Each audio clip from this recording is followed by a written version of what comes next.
objects of normal, everyday, utilitarian life that were put in startling contexts to one another, and people acting out various scenarios in front of these objects. Very avant-garde, wonderful guy who he was one of the people that made the studio vital. And also Drew Lesso, who was a composer, was trained by Stockhausen in Germany, a former rock band phenomenon, as a 16-year-old pianist, son of a piano teacher in Pittsburgh, Pennsylvania, who became a kind of a child phenomenon and was incorporated into one of the early rock bands that sprung up around the time of the Beatles and a little bit thereafter. They didn't make it, so the father shipped him off to Germany to study under Stockhausen. And he came back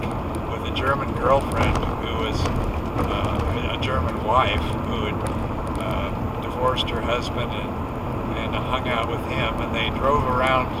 the downtown in a Moto Guzzi motorcycle in tandem, and she was a designer, a clothing designer, and he built her a basement sewing establishment so that she could take her designs and create fashion. They had, 8 sewing machines, and they hired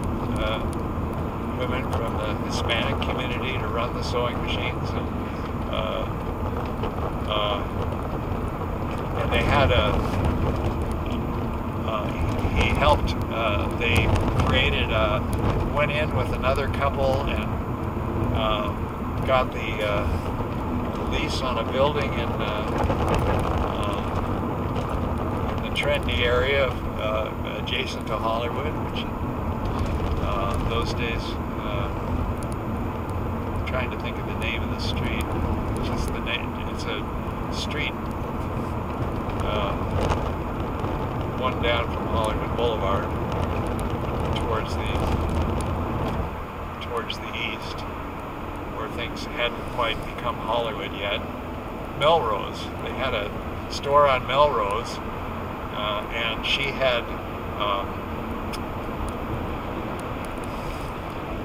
had actual fashion openings in which Drew provided the music, which he recorded on his keyboard and played with in real time, and had loops, and was really conversant with programming the 1980s versions of electric pianos and music storage devices that could be fed back into SCSI interface, not SCSI, SCSI. No, what's the name of the digital interface they used for music instruments in those days? But anyway, and I spent a lot of time hanging out with Drew, and Drew and I did a bunch of cooperative pieces in which he would improvise and bring in material and set up instruments, and I would read poetry out loud on the stage to as part of No Talent Night, which we set up along with Mike, and was pretty faithfully followed it was every other Thursday night or something like that during a period of a couple of years, and